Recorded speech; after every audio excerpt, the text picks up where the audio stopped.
All right. Good evening and good morning, baseball fans. Good morning if you're on the East Coast, but to me, it's still Saturday night because it's still dark.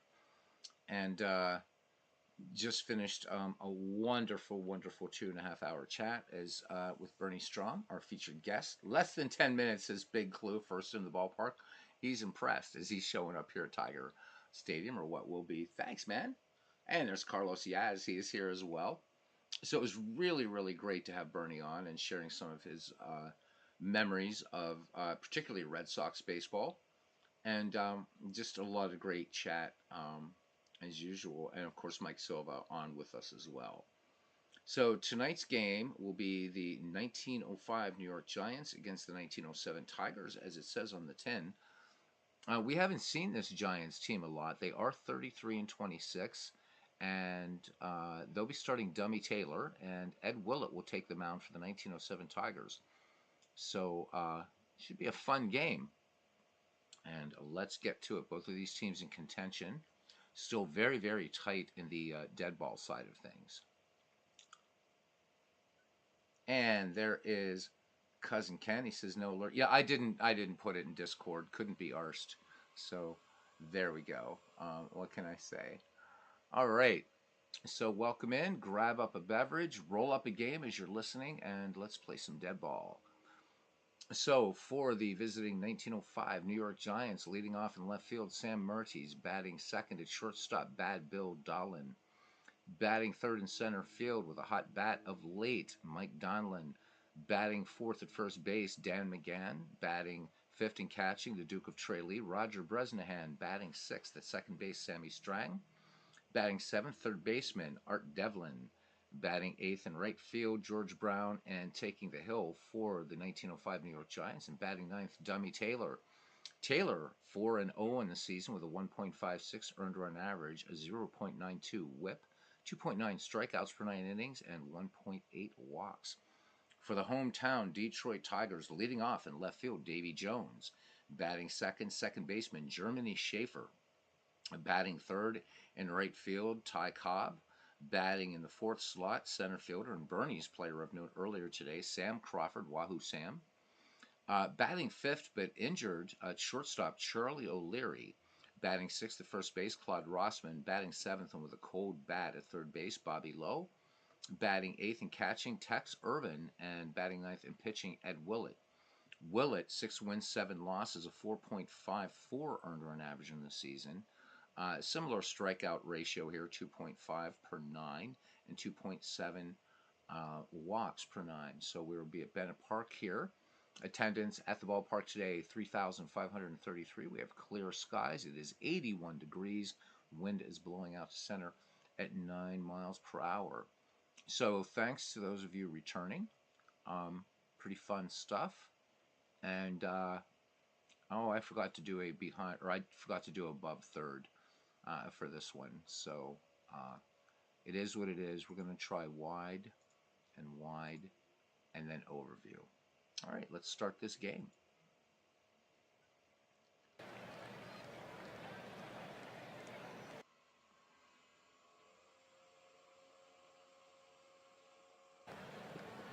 If we left him to his own devices, he'd have been back in an hour with just a Baseball for Windows broadcast. So you've found me out. Yeah, I do have to call upon Ernie sometimes when it's been a really, really long day and I just want to kick back. But that's, yeah. All right.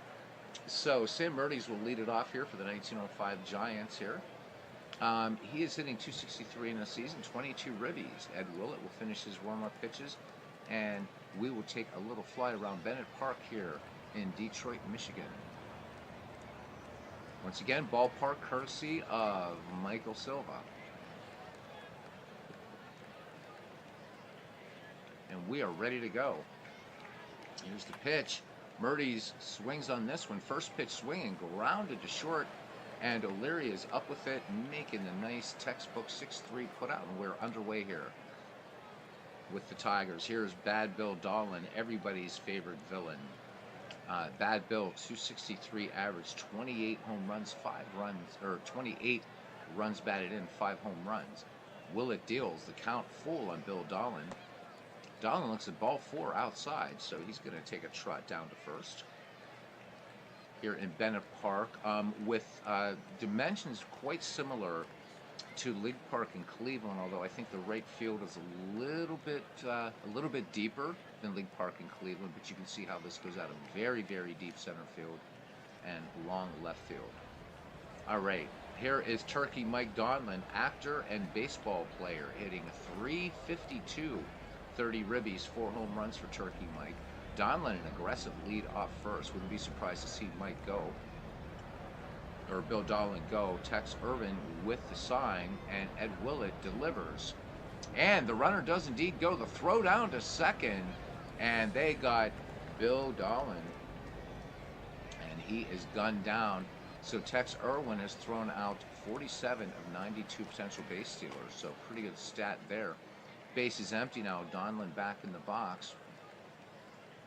The 0-2 pitch to Turkey Mike, appearing in a vaudeville stage. And this one, dribble down to first, and Donlin is going to have himself an infield hit. So Rossman charging in, but a little late getting the throw over to Ed Willett covering. And so Turkey Mike Donlin aboard with 2 down for the New York Giants here in the top of the first. And to bring up the first baseman, Dan McGann, having a very good season, hitting .331 with 20 runs batted in, including 3 round trippers. Willett sets and delivers to McGann, and Donlin off with a pitch. This one looped into right for a base hit, and Mike Donlin will round second and get into third standing up. So the Giants with 2 on, 2 down here in the top of the first at Bennett Park, and it brings up the Duke of Trey Lee, Bresnahan, hitting a rather anemic .233 with 21 runs batted in. Willett from the stretch in the 1-2. Bresnahan swings and misses. So the slider will get the Duke of Trey Lee. The New York Giants strand 2. They get 2 hits. We go to the bottom of the first. The Giants nothing, and the Detroit Tigers of 1907 coming to bat. And we'll welcome in Big Clue, Carlos Yaz, Cousin Ken Castro to the ballpark. Bernie's off doing some Formula One racing, and it's all good. All right, Davy Jones leading it off here, the left fielder for the Detroit Tigers. Jones hitting .276, 15 runs batted in, and we do have to find a player of note for this game. The 2-1 pitch to Davy. And this one a little squibber down to third, fielding it, but holding on to the ball is Art Devlin. So Davy Jones with the infield single, and that brings up Germany, Schaefer. Schaefer hitting .285, 19 runs batted in, 2 home runs for Germany. Not sure if he is tight or sober in this photograph. Dummy Taylor has a look over at Davy Jones, fleet of foot there at first. Wind in the pitch, Jones going, and Schaefer gets the bunt down, and Schaefer with the sacrifice. Davy Jones now in scoring position for the Tigers, 1 away. Davy Jones, of course, would go on to great fame as a member of the Monkees. And here is the Georgia Peach. Ty Cobb hitting .350, 34 ribbies, 7 home runs for Ty Cobb. Dummy Taylor peers over his right shoulder at Davy Jones. Has the sign now from the Duke of Trey Lee. Davy Jones well off second. Here's the 2-1 pitch to Cobb. Cobb swings, and this one grounded deep to second. This is going to be a close play at first, and Cobb with the infield single. And the Tigers trying to scratch out something here. Runners at first and third, 1 away. Cobb at first, Davy Jones at third, and here is Wahoo Sam Crawford. Crawford at a .329 clip with 32 ribbies and 2 home runs. So Crawford has some power, and with the speed on the base paths, Tigers have a chance to tally a couple here. 1 down, bottom of the first. Dummy Taylor deals. And there goes the Georgia Peach, the slide, the tag, and Ty Cobb has stolen 26 bases on the season. So runners at second and third for the Bengals of Motor City. Dummy Taylor deals the 2-1 pitch to Crawford. Wahoo Sam, liner right to short. Bill Dolan has it for out number 2. Good play on that. Crawford scorched that ball off the bat, but Dolan had him played perfectly. Charlie O'Leary, again, as we mentioned, playing with a slight injury, so he is day-to-day. 247 average, 20 ribbies, a home run for him. Dummy Taylor out of the stretch in the 0-1. Charlie O'Leary swings, and will this get down for a base hit? Indeed it will. And Charlie O'Leary with the RBI as Davy Jones comes in to score. Tigers with a 1-0 lead, bottom of the first. Ty Cobb at third, Charlie O'Leary at first for the first baseman, Claude Rossman. He's having a good season, hitting .310, and he's batted in 28. 2 away. Taylor trying to minimize the damage here. 2-2 pitch to Rossman. Rossman swings, and this one blooped into shallow left, and Ty Cobb will score RBI for Claude Rossman, and just that quickly now the Tigers with a 2-0 lead over this great New York Giants team. All right, Bobby Lowe, cold bat below the Mendoza line. He is hitting .174, 17 runs batted in. He has gone downtown once, though. Dummy Taylor brings the 1-0. Bobby Lowe swings. This one just a soft grounder over the short and fielded easily there by Bill Dolan to retire the side. But the Detroit Tigers of 1907 pick up 2 runs on 4 hits. There were no errors, 2 left on. We head to the top of the second, and it's the Tigers 2 and the Giants nothing. So here's a question for well-informed audience: Crawford or Heilman, who is better? So I know I'm in Egypt. I'm not ignoring. I'm actually thinking of who should be the player of note. That's really a tough question. Harry Heilman is kind of like the forgotten Tiger in a lot of ways. So's Crawford, right? Because these guys were playing in shadows of other players. I don't know. I mean, because again, you know, with Crawford, you know, Hannes Wagner used to just wax poetic, or poetically, I guess one would say, about the power that Sam Crawford had, and in Wagner's opinion, at least, Crawford was the game's, was the 20th century's first real power hitter, and Wagner said that had Crawford played in the live ball era, again, you know, he may have been the all-time home run king. Don't know, because I mean, Harry Heilman, hell of a player. I think, I don't know, man. I'm thinking maybe, have we ever done Bad Bill Dolan on this channel? I don't think we have, so I think he's going to be our player of note.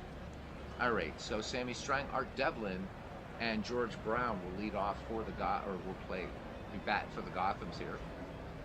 Ed Willett has a strikeout and a walk through 1. Sammy Strang with a 267 average, 23 ribbies, and 4 home runs. Harry Heilman says world's worst gamer hit .390 or better 4 times. Big Clue says Bad Bill Dolan for the win. All right, here is the pitch to Sammy Strang. Strang shows bunt and misses.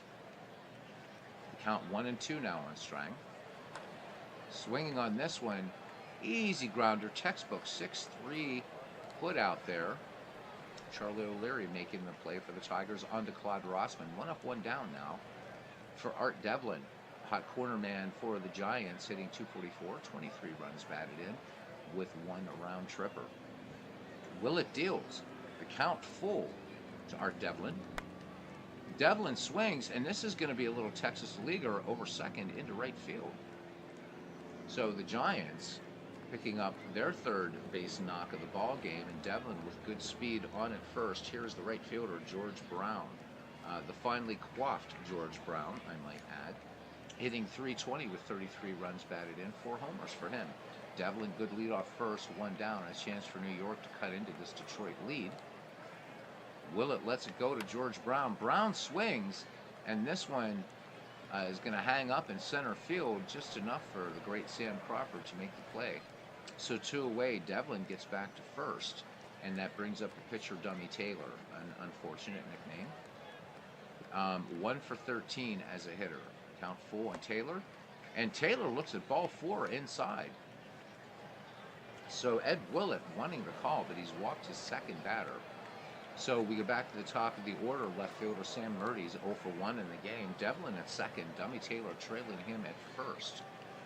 Willett kicks and deals. The 0-2 delivery, and this one looks like a little flare into left field. Nope, camping under it, and making the catch is Davy Jones. So the Giants get 2 base runners, and they do not cash in. Bottom of the second we go. Detroit still leading New York 2-0. Ken Castro says Harry produced a slight edge in lifetime numbers. His OPS plus WAR 403, but I would have to give the edge to Crawford.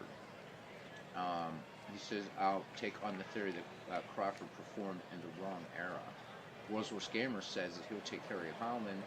By the way, Crawford was a dog in the postseason 3 times he was there, averaged 243 with a 264 on-base percentage out.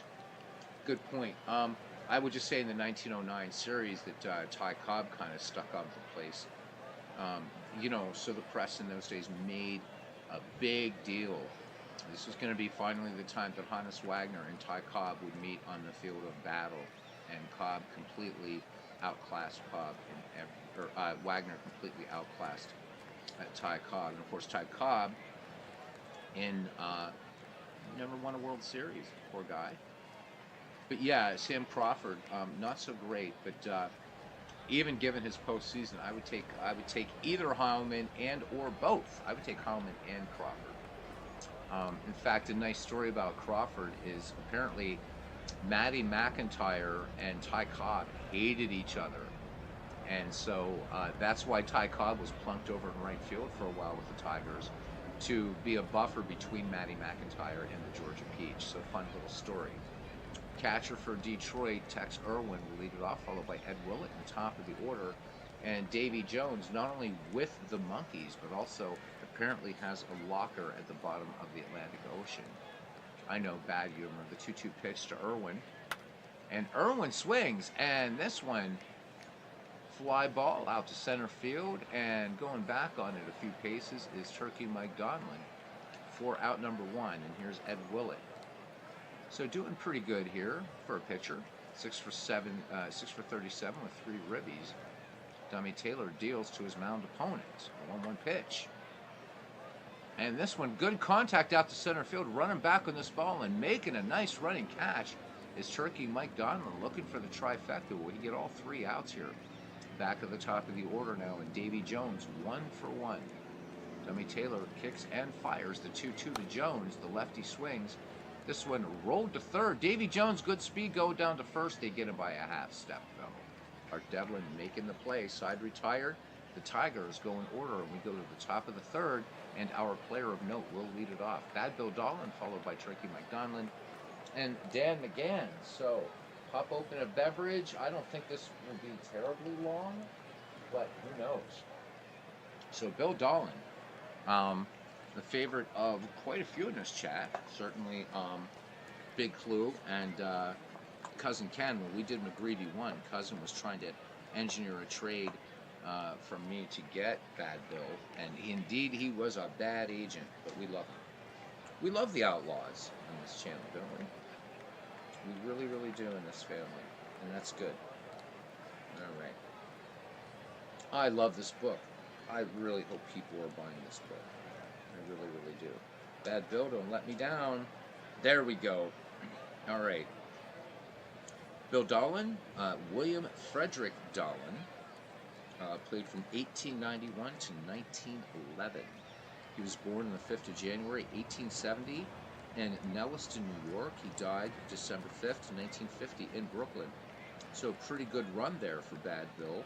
Made his major league debut on the 22nd of April, 1891, with the Chicago White Stockings. He was a righty both ways, and 5'9", 180 pounds. So here we go. Good picture of Bad Bill Dolan here. He doesn't look terribly menacing in the book. Playing in an era when infields were littered with stones and pitted with craters, when scorekeepers regarded any ball touched as playable, and when gloves afforded hand protection but little help in spearing a ball, Bad Bill Dolan made 975 errors at shortstop, more than any other player in history. Ironically, this proved that he was a wonderful fielder. Had he not been so good at covering the toughest position on the diamond, his managers would never have penciled him in at shortstop 2,132 times. In Dahlon's day, the batted ball sometimes arrived lopsided and was often covered with some slippery foreign substance that the pitcher had added. Dahlon got to more of these than most shortstops and, naturally, made more errors. And the same has been said about Honus Wagner, by the way. However, he led the league in errors only once in 1895, and that year was one of the 4 in which he led in assists. In fact, he ranks among the top 3 shortstops of all time in both putouts and assists. His nickname had nothing to do with his playing ability. It reflected the vehemence with which he argued. He and Cap Anson, who managed Dahlon for the first 7 years in the National League, constantly squabbled, but his most common foes were umpires. Any time a call was close, the umpire would expect a bad time from Bad Bill. He was often ejected and more than once suspended. His intensity caused even many teammates to dislike him. Dahlon came to the National League with the Chicago White Stockings in 1891, and Anson put him at third base to get his bat into the lineup. He usually batted 5th or 6th for Chicago, hit less than .290 only once from 1892 through 1898, and hit .357 with 107 runs batted in 1894, and hit .352 in 1896. In 1894, he set a record by hitting safely in 42 consecutive games, a mark surpassed only by Willie Keeler, Pete Rose, and Joe DiMaggio. So that I didn't know about Dahlon. So nice. Once he left the White Stockings, after the 1898 season, Dahlon's batting average tumbled. He was fortunate to be dealt to Brooklyn in time to play shortstop for the pennant winners in 1899 and 1900. Brooklyn had built a powerhouse team by acquiring most of the stars of the old Baltimore Orioles, renowned for their rough, no-holds-barred play, and Dahlon fit right in. In 1904, former Oriole John McGraw brought Dahlon to the Giants, where he led the league in RBI with the astonishingly low total of 80. Dahlon's statistics for the 1905 World Series were indicative of the way he played the game late in his career. He went hitless in 15 at-bats, yet drew 3 walks, stole 3 bases, scored a run, knocked in another, and handled 28 fielding chances flawlessly. Dahlon finished his playing career with Boston in 1909, although he made a few pinch-hitting appearances while managing the Dodgers from 1910 through 1913. As a manager, his sharp tongue and irascible temper made him unpopular with his players and with reporters, but Brooklyn owner Charlie Ebbets liked him enough to keep him as skipper for 4 seasons, even though the club never finished higher than 6. So career totals for him: 2,443 games, 9,031 at-bats, 1,589 runs scored, 2,457 hits, 84 home runs, 1,233 runs batted in, a lifetime on-base percentage of .358, slugging average of .382, and a lifetime batting average of .272. So there you go, Bad Bill Dahlon. Imagine hanging out with John McGraw and Bad Bill Dahlon for a night of drinking, or at the racetrack, or whatever. That had to be some rough company there. All right, it's just Bernie's back, and he says he can watch the game and Formula One at the same time. Jamie is back with us. Good to see you. Yeah, Jamie says they did not spare anyone's feelings in the Deadball era with the nicknames. I think referring to Dummy Taylor. Indeed, they didn't. And we mentioned earlier in today's game Jay Clark, whose nickname was Nig. So yeah, it was a definite. Ty Cobb famously said about baseball, it was not a game for mollycoddles and pink teas. It was a rough game. All right, Tex Irwin sets up now as Bill Dahlon steps to the plate, and usually our player of note does well in the game, so we'll see if the baseball pantheon is smiling on Bad Bill now. And Willett ready to deal. Here's the 1-0 to Dahlon. Dahlon swings, and there we go. That's going to get down for a base hit. So Bad Bill is aboard for the New York Giants, and they are even with Detroit now in hits at 4 apiece. And here is Turkey Mike Donlin. Donlin probably the absolute opposite personality-wise, very affable and compared to Dahlin, but all these guys, rough guys out there on the diamond. Ed Willett delivers now, and there goes Bad Bill, and Bad Bill is gunned down again. So the two caught stealings, and poor Bad Bill Dolan wasting a single. So Tex Irwin now has thrown out 48 of 93 attempts. Bases empty. Turkey Mike back in the box. Here's the 1-1 pitch. Singled his last time up. He's going to pop this behind the plate. And Irwin back, thrown off the mask, and making the catch. So 2 down. Dan McGann bats with the bases empty. McGann 1-for-1. Here's the wind and the pitch. McGann swings, dribbler up the first base line, and taking this one unassisted is Claude Rossman. So the Giants get a hit. Bad Bill Dolan erased again. And we go to the bottom of the third, the 1907 Tigers 2, the 1905 Giants, nothing. Would have loved to have seen Christy Mathewson in this game, but we will certainly take Dummy Taylor. Dolan on the short list of best pre-World War II players who should be in the Hall. Definitely close. I was thinking about that. I was reading. I did not know. I'm guessing most of you guys knew about Dolan's 42-game hitting streak. I had no idea. No idea that it was that long. So it didn't stand for that long, obviously. Willie Keeler, his 44-game hitting streak, still stands along with Pete Rose for the longest hitting streak in the National League. All right, Dummy Taylor to deal to Germany Schaefer, Ty Cobb, and Sam Crawford. Dummy Taylor with the 0-1 delivery to Germany Schaefer. One of the game's great drinkers. Schaefer grounds this one to short. Routine 6-3 put out by Bad Bill Dolan. All right, here's the Georgia Peach. He is 1-for-1. Taylor peers in, has the sign from the Duke of Trey Lee, and he twirls it into Cobb.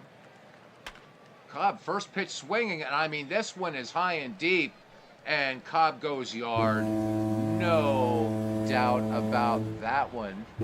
Out beyond the Apollinaris sign, whatever Apollinaris sign is, Cobb just goes 390 feet.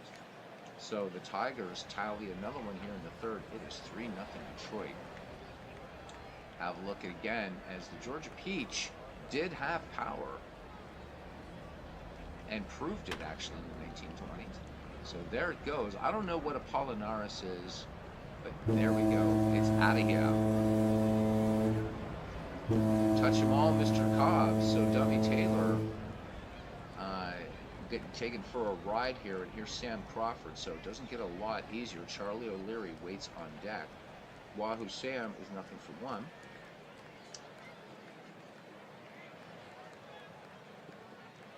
And here we go, the 1-1 pitch to Wahoo Sam. Crawford swings, makes solid contact on this one. Line drive, base hit, center field. The Tigers roaring out of the gate, if you'll excuse the obvious analogy. 6th base hit now for the Tigers, and it brings up Charlie O'Leary. He's already 1-for-1 in this game with a run batted in. Detroit plating 2 in the first. Dummy Taylor, 3-0 pitch. And O'Leary looks at ball 4 outside, so fastball missing. And that one pretty close, too. Dummy Taylor not getting the call. Here's Claude Rossman. He also has an RBI. Rossman cutting on the first pitch. This one blooped to left, but measuring it up and bringing it down into the glove of Sam Murdy. Tagging at second. Bad base running there. Sam Crawford, what were you thinking? Sam, we hardly knew you, lad. So 1 run, 2 hits, no errors. Runner left, and Detroit adding to their lead. It's now 3-0.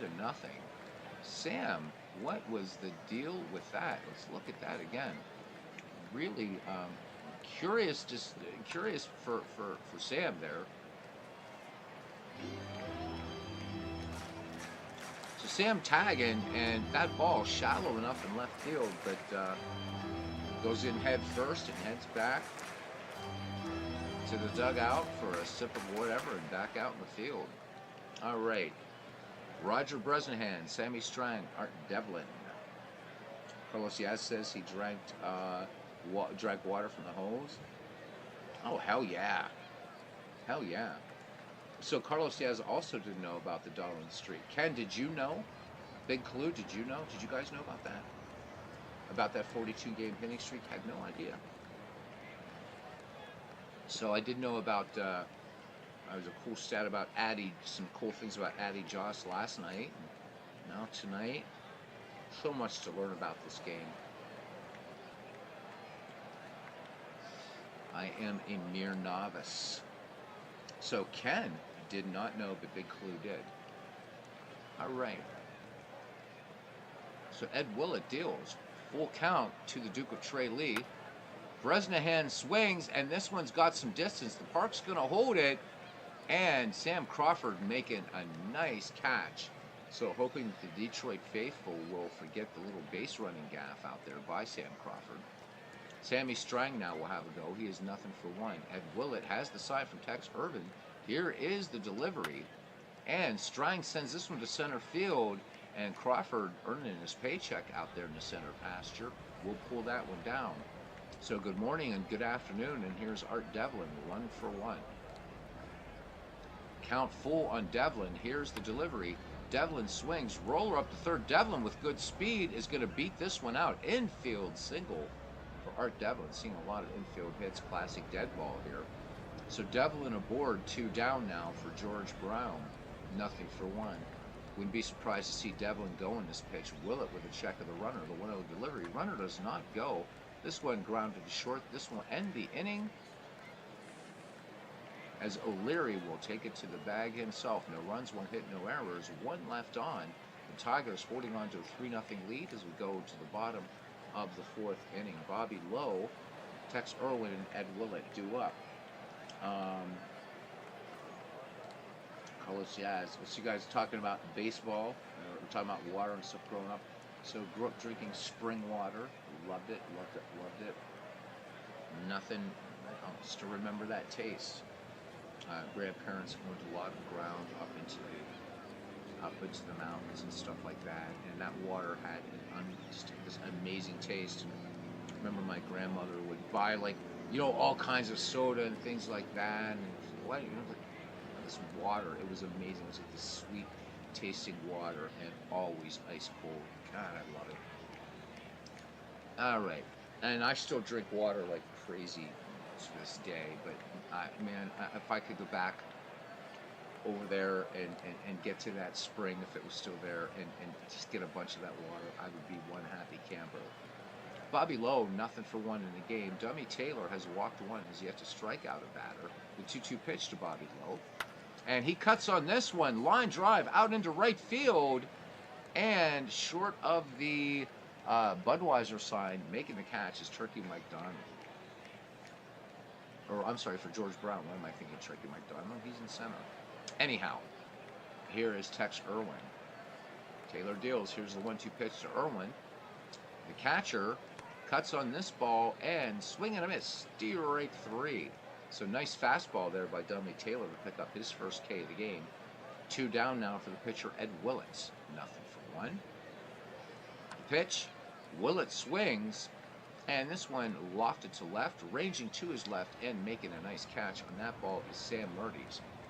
So, clean inning, and we go to the top of the 5th.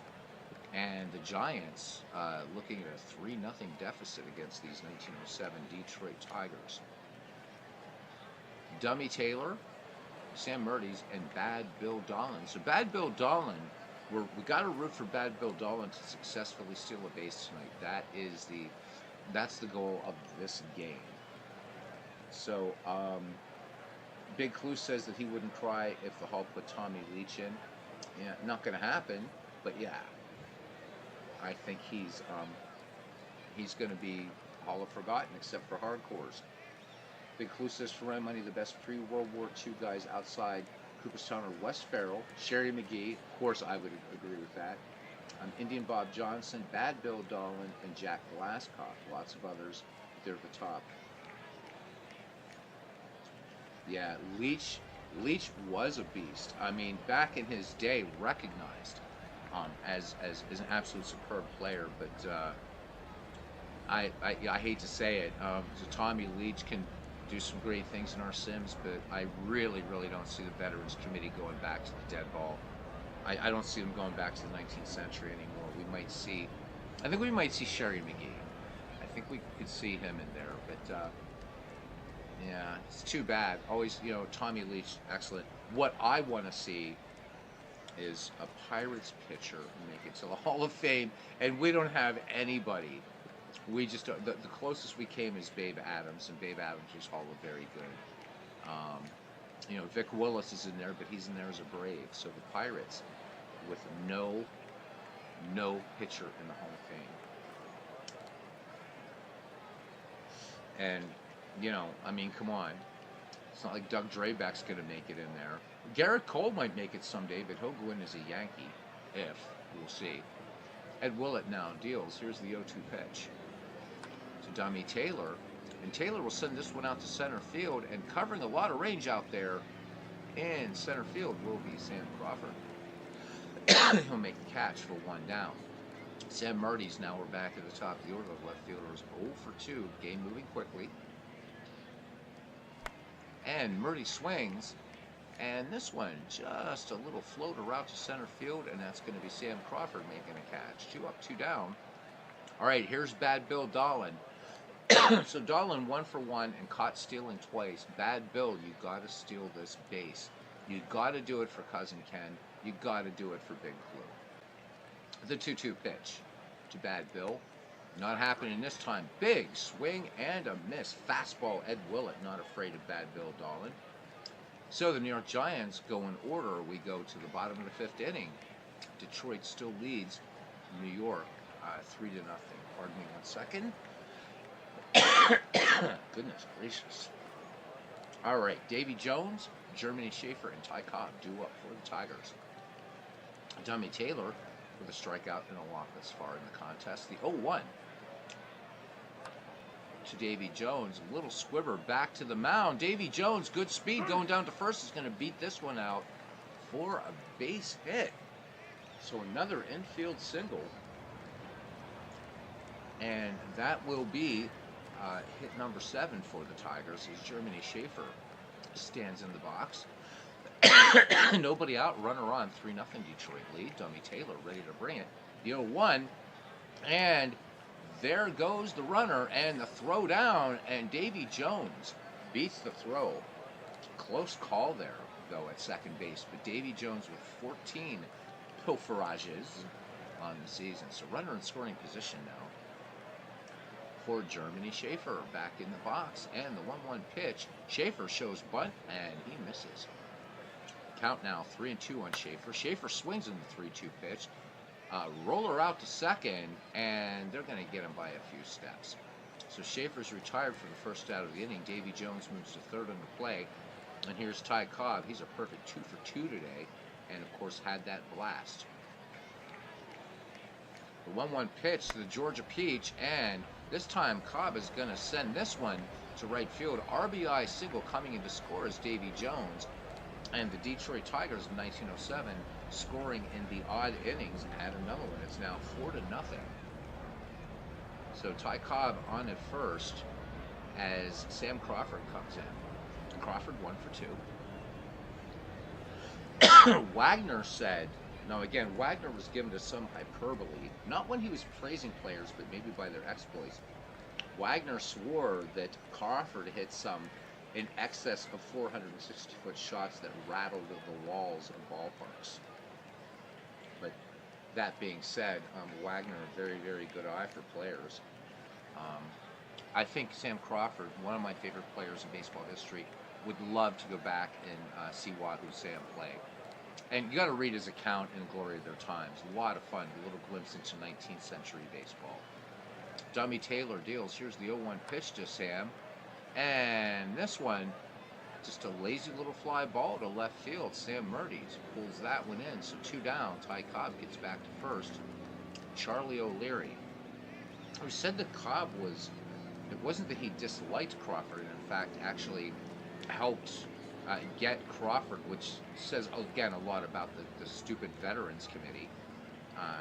But Cobb, it was said, was very jealous of Sam Crawford's playing skills. And that's something from an eminently skilled player like Ty Cobb. Taylor deals. And the runner goes, the throw down, and they got Ty Cobb dead to right. So good pegged there by Roger Bresnahan, so he's 46 for 90 and getting base stealers. So I'd retire, but the Detroit Tigers pick up another run here as we head to the top of the sixth. 1907 Tigers 4, 1905 Giants. Nothing. Let's check in with the chat.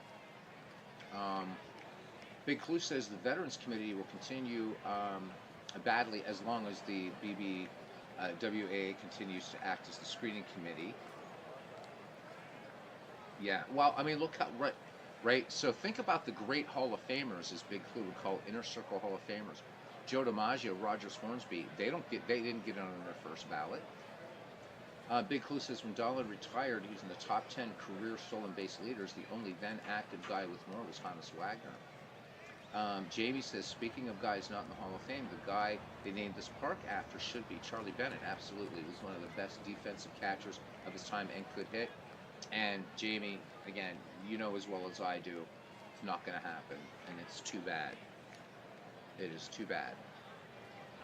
Because, again, and I'm not going to bring up HB, but there are other guys in the Hall of Fame that I think should not be in there.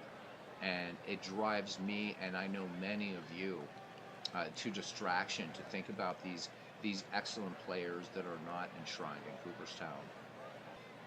But Bill James wrote a whole book on it, so, you know, and James far more eloquently than I could ever hope to, express. But, you know, Bill James is spot on about his assessment of the Baseball Hall of Fame. Or I should say not the Hall of Fame itself, but its Veterans Committee and voting. The Hall of Fame itself, of course, is great. All right, here's the pitch. Mike Donlin popped out his last time up, and this one, a weird bouncer to second, and Donlin picks up an infield single. So Schaefer looks like it was a bad hop, but that one had a strange spin to it as well. So Donlin aboard with the infield hit. Giants trying to get something going right now. Ed Willett pitching a 6-hit shutout. And it brings up Dan McGann, 1 for 2.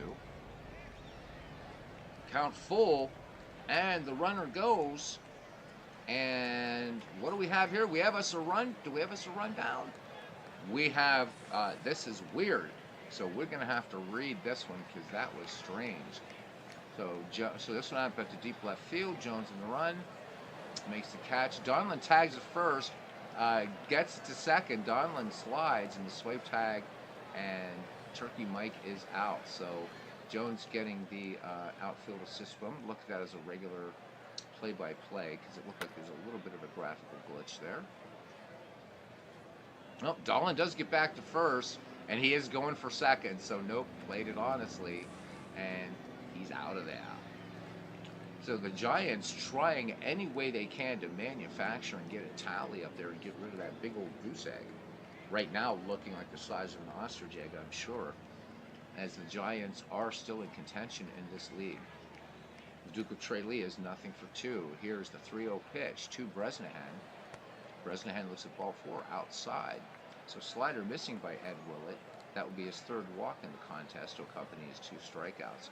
Sammy Strang now, nothing for 2. 2 down for the Giants here in the visitors' half of the 6th at Bennett Park.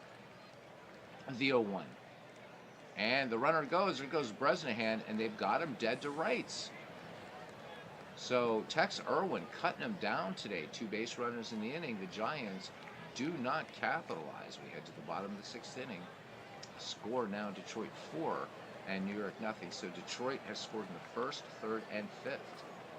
See what they do here if they put one up in an even inning for a change. It'll be Charlie O'Leary, Claude Rossman, and Bobby Lowe. So getting down into the weak part. So these Tigers pretty much stacked. Germany Schaefer, not a bad hitter. But you got Davy Jones, excellent leadoff man, and you got to pitch to Cobb and Crawford. Get past these guys, but it's Detroit right now. Holding the scepter at 4-0. Bresnahan sets the target. Dummy Taylor with the 1-0 delivery to Charlie O'Leary. And O'Leary dumps this one into left field for a base hit. So here comes Detroit now. A 9th base knock for the Tigers. Claude Rossman RBI in this game, 1 for 2. O'Leary leads off first. Here's the 1-1 pitch. O'Leary does not go. This one hit hard down the line to right. This is going to get into the corner for extra bases. And we have some weirdness going on here. Let me see. O'Leary will get into third as Rossman will pull into second with the double. That one going all the way down the line. The Tigers threatening now to score in an even inning. Clyde Rossman at second, Charlie O'Leary at third. And here is Bobby Lowe, now at 172. Bobby Lowe would like to be a hero here for these Detroit faithful.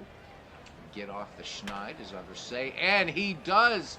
Gapper into right center. Bobby Lowe, this one hitting the wall hard, and that's going to be 2 RBI for Bobby Lowe as he pulls in with a bases clearing double, and it's now 6-0 Detroit, turning into a laugher.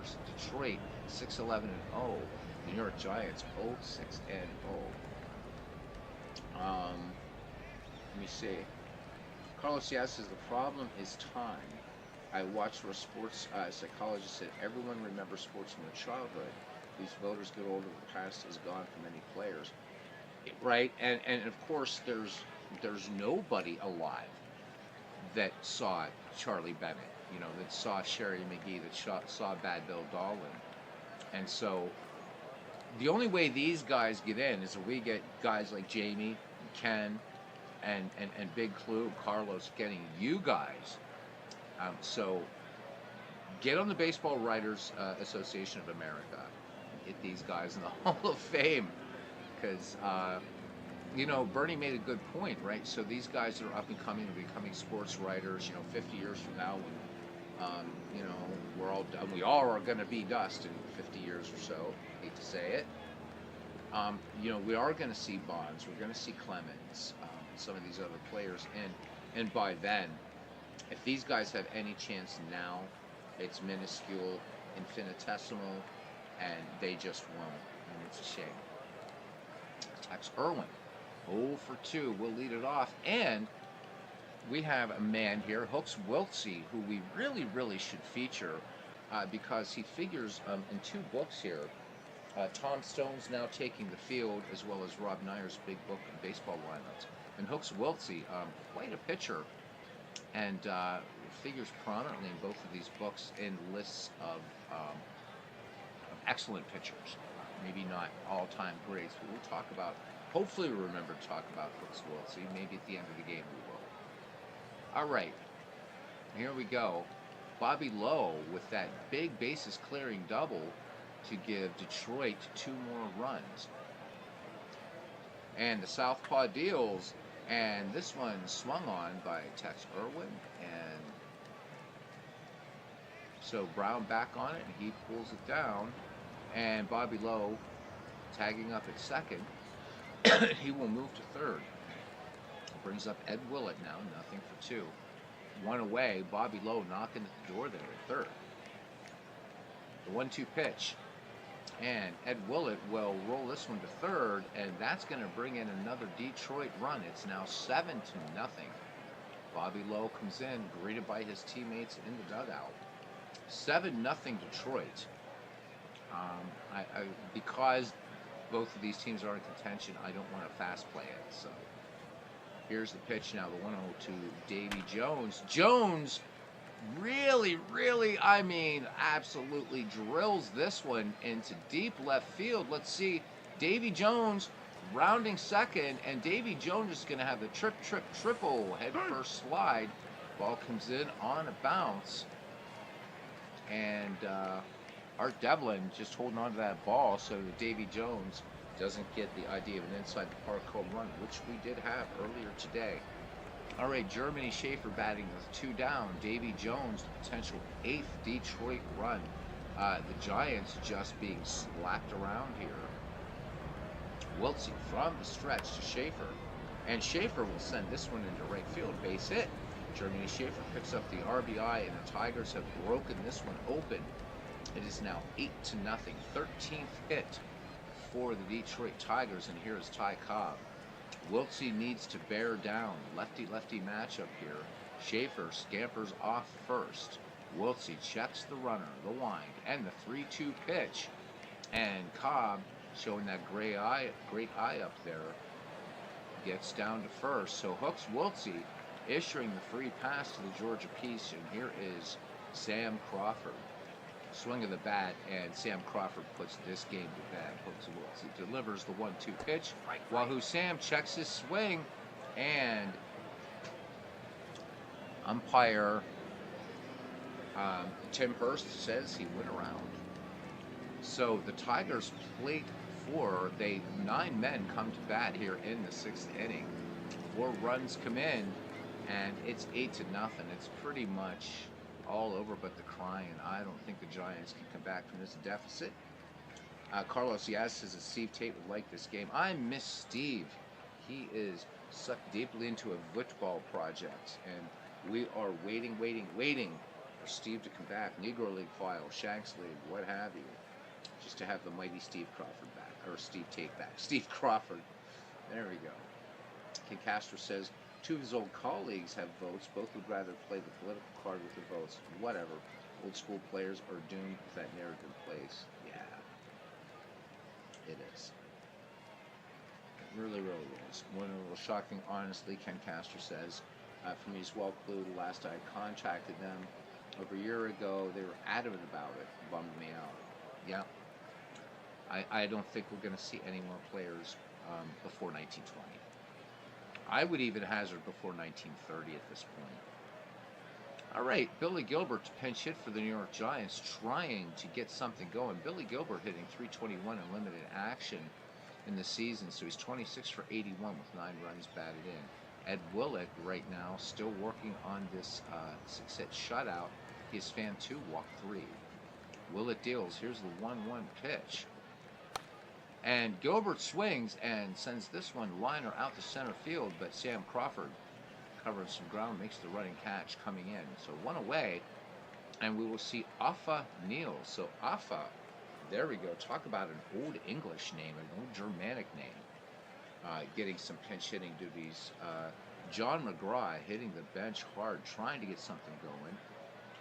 O'Neill, or Afa Neal, I should say, Neal hitting just .067. He's 1 for 15, has a run batted in, bases empty, 1 down.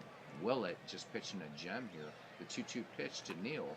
Neal swings, and this one a little polite fly ball into shallow center. Charlie O'Leary trots out from short and makes the catch to retire Afa Neal, and that brings up George Brown. Willett with the wind and the deal. And Brown swinging on the first pitch, laces this one to the left, base hit for him. So for the New York Giants, that will be the 7th hit of the ball game. And hooks Wiltsey. Will John McGraw allow Wiltsey to hit for himself? Indeed he will. 2-2 pitch. Wiltsey swings, grounded hard to short, and easy play for Charlie O'Leary as he goes to second for the final out of the inning. 7th inning stretch time here in Detroit. And it is 8-0 in a rather uninteresting game at this point. 7-hitter by Ed Willett. I'm going to take a minute here. You know, we always talk about these ballparks from Mike, and I thought it would be really kind of fun. So we're gonna switch around here a little bit so that you guys can look at just some of the great work that he's done. And I'll switch this back to wide after. But let's look at the center field TV camera. So something very, very familiar. I'm going to try to get something that's a little bit more... can we get a runner on first camera? There we go. Just looking at the ballpark. Nice texturing job that Mike's done. Let me see, what else do we have? Backstop initial. So there we go. Again, Ken, don't have a cow. I'm just mentioning 8 Men Out the movie because it looked excellent. And looking at this sort of reminds me of that. I love how these non-padded walls looked. Let's just take a couple other ones here before we go back. What's the 1952 World Series cam, initial camera? Okay, well, because I don't have that set up, we'll just not worry about it. But guys, isn't this just amazing? Um, and just what he's done here. I think it's incredible. Just incredible. There we go. There's a 70s behind the plate. We'll play off this one for a while. Should be fun. All right. So we have a pinch hitter now for the Detroit Tigers. I guess just to give them some at bats. So Bill Coughlin will come in. Coughlin hitting 207. He's 6 for 29.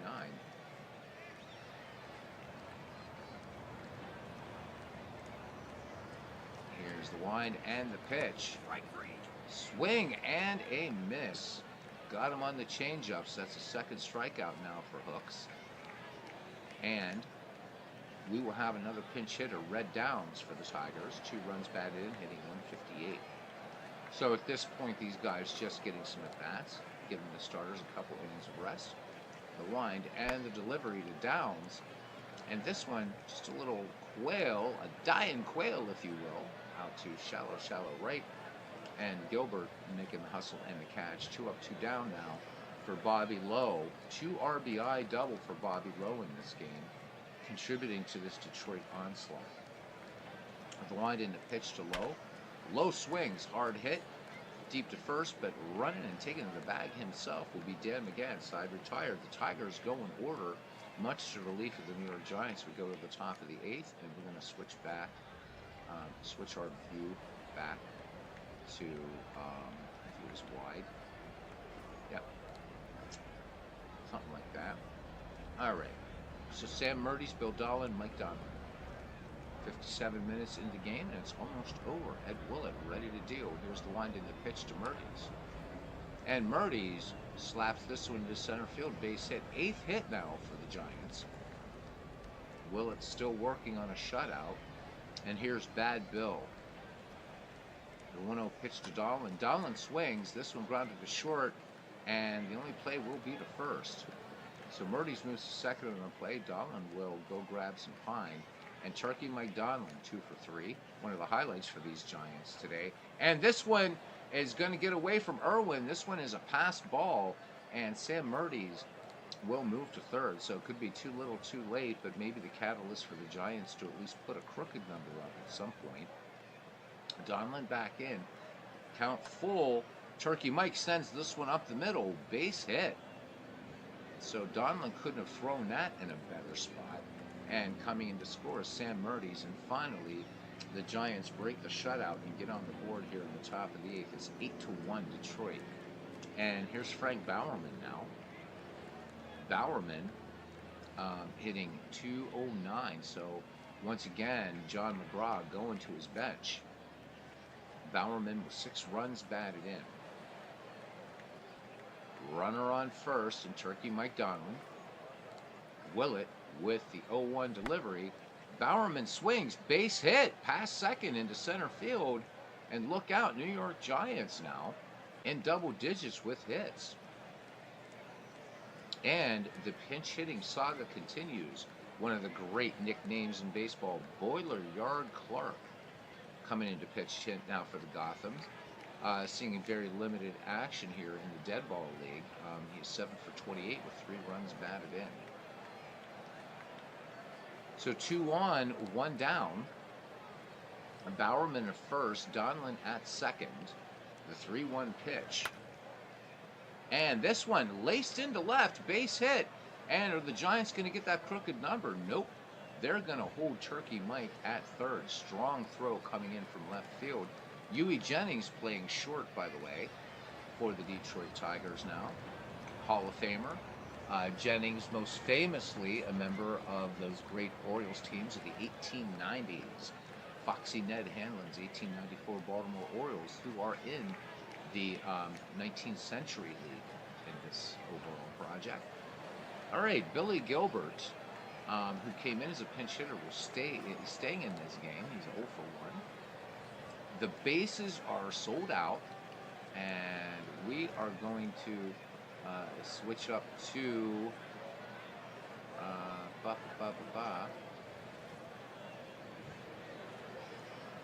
I'm going to switch this view off from the wide TV. Oh well, let's see what happens here. Give me 1 sec here, gents. Is everything? Oh yeah, I want this to go to overview. Wherever overview is hidden. I've gotten so used to the above third angle. I really like that. There we go. All right, here we go. Willett deals. Billy Gilbert swings. Grounder to first. They will come home and get the runner. Will they get 2? They will not. Tigers do get the lead runner. Good heads-up play. The bases remain loaded. 2 down. Let's have a look at that one again. So that one, they do almost turn 2. Wow. That would have been fun. A 3-2-3 double play. All right. Bases still sold out, and here is Neal. So the Giants, with the light hitting Neal, looking for something to happen. 0 for 1 for Neal. Here's the pitch.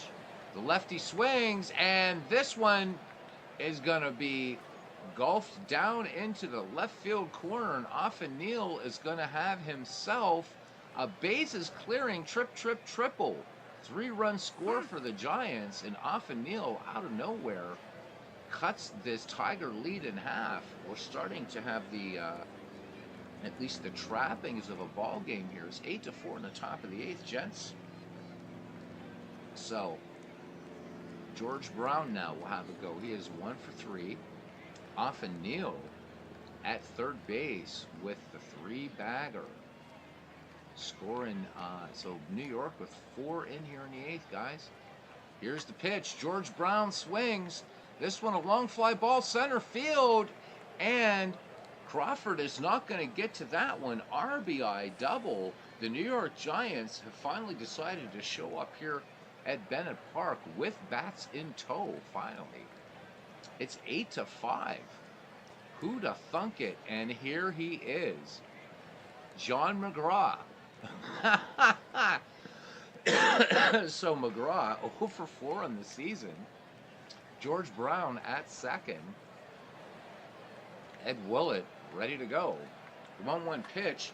McGraw swings. This one grounded. Second baseman up with it. Germany. Schaefer making the peg to first. Retire the side. But what an inning. The Giants bat around and score 5 times. It's 8-5 as we head to the bottom of the 8th. I'm glad we didn't fast play this one. All right, it'll be Tex Irwin, Ed Willett, and Davy Jones. Claude Elliott now will come on to pitch for these New York Giants. Willett 0 for 1 in the season. He's worked only 6 1/3. 10 hits, 5 earned runs, walked 3, struck out 2, an ERA of 7.11. Boilyard Clark will stay at first base. And let's continue. Irwin, nothing for 3, has contributed nothing except offensively for these Tigers, the 3-0, but he does draw the walk. But Irwin gunning down Giants like nobody's business. Here's Ed Willett now. Corners in, of course, looking bunt. And it's a bunt. This one, not a good one. And up with that one, Elliott fields and fires onto second. So good heads-up play by Claude Elliott to get the lead runner. So Willett on in the fielder's choice when we're back at the top of the order. Davy Jones having an excellent day. He is 3 for 4. Claude Elliott with the 2-2 delivery. And that one, Davy Jones couldn't hold up. That's strike 3, so 2 down here. When we get to the 9th for the New York Giants, we will see the top of the order. Sam Burdies, Bad Bill Dolan, and Turkey Mike Donlin. For the Giants, still a job of work to do. But Elliott delivers, and Germany Schaefer showing bunt, but misses on the fastball. Count 3-2 now as everybody off with the pitch. And that will do it for the Tigers. So this is the first time in the game that the Detroit Tigers were held for scoreless for 2 consecutive innings. So Sam Murdy's, Bad Bill Dolan, and Mike Donlin looking for some late game enchantment. Murdy's 1 for 4. Here's the 2-2 pitch. Murdy swings. This one routine grounder, gobbled up there at short by Jennings. and that will be one out. Here's Bad Bill. We're rooting for Bad Bill to get on and steal one. The 1-2 pitch. Dolan swings, little flare to right, ranging in and pulling it down is Ty Cobb, and the Giants down to their last batter, Turkey Mike Donlin, 3 for 4 with a run batted in. 2-2 pitch to Donlin. Donlin swings, and this one laced to right, base hit for Donlin. The Giants now with hit number 14, so out hitting the Tigers 14-13. And here's Frank Bowerman, 1-for-1, came in as a pinch hitter, staying in to catch. The 1-2 pitch to Bowerman, and Bowerman looks at the call, strike 3 at the knees, and this game is over. But the Gothams of 1905 made it exciting, but not enough in the 8th. So let's look at our recap. So Tigers topple Giants 8-5 as Cobb shines. The 1907 Tigers powered past the 1905 Giants 8-5 at Bennett Park. Cobb went 3 for 3 with a home run, 2 singles, and a walk. He scored 2 times and drove in 2 to lead the charge. Ed Willett, the winner, goes to 7-7. He allowed 5 runs on 14 hits with 3 walks and 3 strikeouts over 9. With the win, the Tigers sit at 33-30. In the top of the 8th, New York Giants were in rally mode. The score was 8-1 Detroit with 1 out and the bases loaded. But on the first pitch, Billy Gilbert grounded out. So for the Detroit Tigers, who improved to 33-30, 8 runs, 13 hits, no errors. We had an errorless game in Deadball. For the 1905 New York Giants, 5 runs, 14 hits, no errors. And player of the game is Ty Cobb. So Dummy Taylor tagged with the loss. He went 5 innings, 11 hits, 7 runs, all earned, a walk, a strikeout, touched up for a home run. Hooks Wiltse worked 2 in relief, 2 hits, 1 run. It was earned. He walked 1, struck out 2. And then Elliott came in and worked an inning, walked 1, struck out 1. Ed Willett goes the distance for the Detroit Tigers, had a shutout going for the majority of the game. He pitched 9, gave up 14 hits, 5 runs, all earned, 3 walks, 3 strikeouts. So we will go ahead and take our leave of Detroit, and we will check standings, even though this game won't be done, just to see how, or this day won't be done, just to see how things are close. But before we do, we have a good 19th century lineup, or matchup.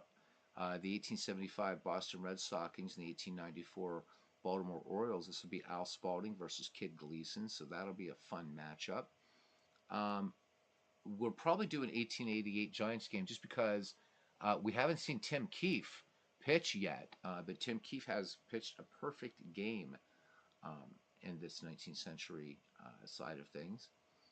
What else do we have here of any notes? So that would be the 19th century. Deadball, an important game in the Deadball side of things. 1915 Phillies in 3rd place, and the Robins, both of these teams in contention. This is going to be a good pitching matchup here, too, baseball fans. Jeff Pfeffer goes for Brooklyn against Erskine Meyer for the 1915 Phillies. So these guys trying to catch the 1902 Pirates, who lost earlier today 3-1 against the Cleveland Naps. Highlanders and Nationals, I think we're going to go ahead and autoplay that. Walter Johnson, it's kind of weird how art imitates life. Walter Johnson with a 1.98 earned run average, but his record 10-10. So Johnson not getting the run support that he needs. And these 1913 Nationals were a fine team, but so Walter Johnson at least holding up to form. The 1918 Yankees, 1910 Athletics. I think we're just going to quick play that game right now. It's not really of any consequence. The 1910 Athletics absolutely obliterate the ringer 1918 Yankees 10-1. So Krause picking up the win. Thurmalen gets the loss. Phillies and Robins we have to save because that's an important game. Nationals and Highlanders, we're just going to quick play that one as well. And the Highlanders, in a close game, this would have been a classic, 1-0. So Walter Johnson goes to 10-11. How about that? Long Tom Hughes gets the win and improves to 6-9. The 1916 Red Sox and 1914 Braves will save for a battle of Boston. Babe Ruth versus George Davis. 1878 Reds, 1892 Bisons. We'll go ahead and quick play. This is Will White versus Pud Galvin. And what a murder in this was. The 1878 Reds, 13 to nothing over the 1879 Buffalo Bisons. Wow. Bloodbath there. The Pittsburgh Alleghenies, we haven't seen them, so might hold on to this game too. Versus the 1899 Philadelphia Phillies, absolutely dominant at 44-17. So let's have a look at the standings, and that will be it. Thank you guys, especially those who came to both or to all three broadcasts today. Some of you have, so thank you, thank you. All right, first in the Castro Radbourne 19th century, we have the 1894 Orioles just a half game up on the 1899 Philadelphia Phillies. So both Phillies teams in our league, or leagues, I should say, making a great showing.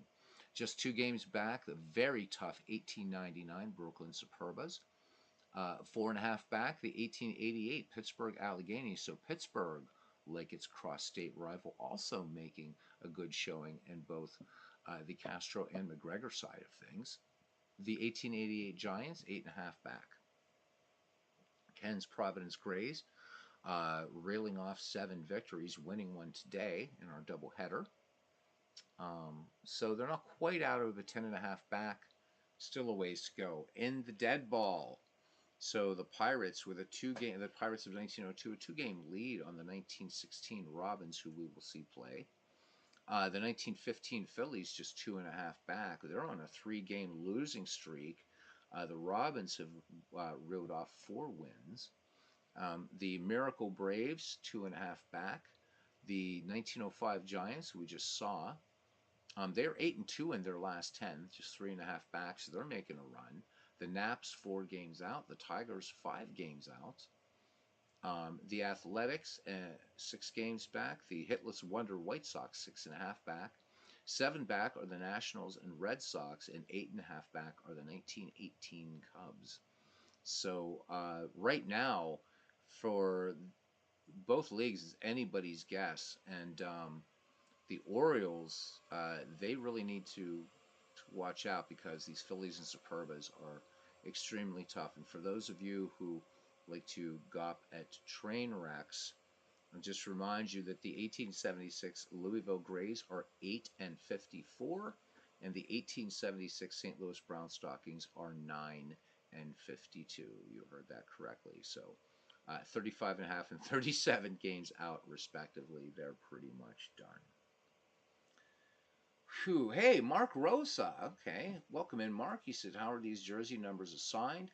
I feel like these older guys wouldn't put up with things like 87 and 97. So just put in there just basically for a mod. I mean, as we know, these players didn't have jerseys, although it would have been fun. I think it was Al Spalding that had suggested having each player, each position have like a different jersey. And I guess sports writers called it a sort of riot of Dutch tulips or something like that. So that's just assigned by an XML file, Mark. Welcome in. Yeah, 8-54. How about it? So Alex Gauthier, and I'm sorry, Alex, I'm terrible with French last names. Providence Grays, Pride of Rhode Island. It's cousin Ken's favorite 19th century team. So yeah, clean sheet on the errors. And as I've said, Jamie, newspapers during the Deadball era would actually, it was a thing. It was a headline if you had an errorless game, or at least the scribe would make it a point. And they worked throughout the Deadball era to try to minimize errors. So yeah, that's a rare one. I don't know that we've even had a Deadball game on this channel in any respect that we haven't at least seen one error. So that's it. So Mark and Alex, welcome to the channel. Hope you guys will come back.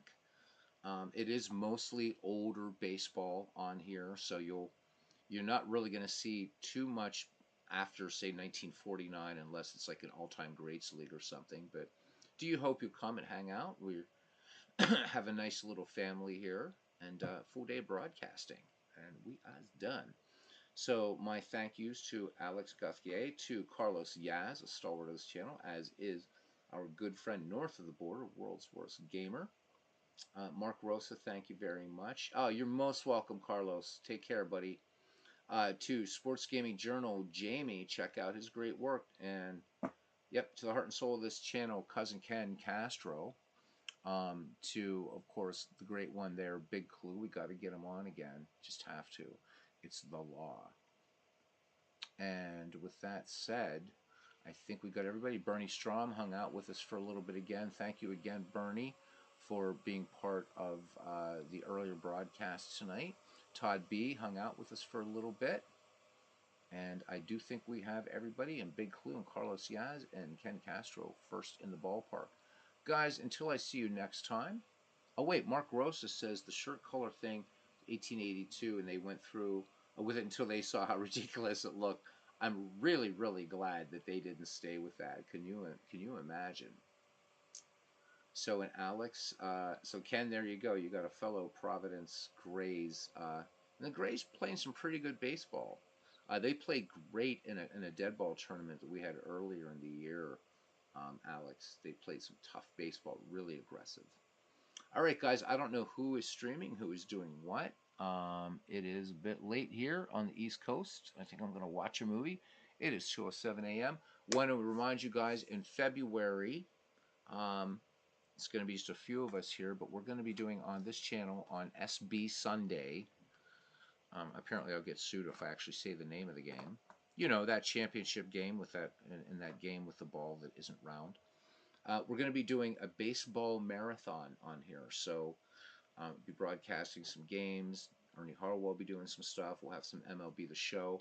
Maybe we'll play some trivia games. A couple little prizes, maybe like, you know, a season from, you know, Action PC Baseball, or I don't know, something. We'll figure out something. Just trivia, some fun. I thought of an idea for a trivia game. Say we have, you know, 10 chatters here split up into teams of 5 and play it out like a baseball game and do some baseball trivia. I don't know. So I'm hoping that people will join. I'm hoping that the SB game will be dreadfully boring and we'll get lots of people in here to catch some baseball, because shortly after that, pitchers and catchers report. But lots to come on this channel soon, including finally, for real, now that my work schedule is normal, a reviving, or rather Shanks, or not Shanks, McGreevy, the next edition of McGreevy coming up. Oh, Mark, you are most welcome. I thank you. He says that I love this era of baseball. So you are most welcome. All right. Always good to have new blood in here. All right, guys. Wait, one more thing for Mark and Alex. Let me do this. I would be remiss if I didn't. We have our little family here, and we call it a family. We have a Discord, and you guys are certainly, it's a so it's just a Discord for doing, you know, posting things about baseball, talking, getting to know folks, and everything like that. And so I'm going to put the link into the Discord. Please do feel free to join.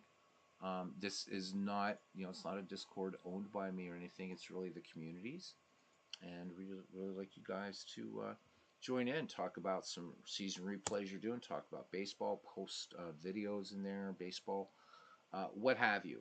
So please feel free, if you're so inclined, to join our Discord server, part of the YouTube sports gaming community. All right, guys, until next time, see you around the batting cage. Take care. Good night.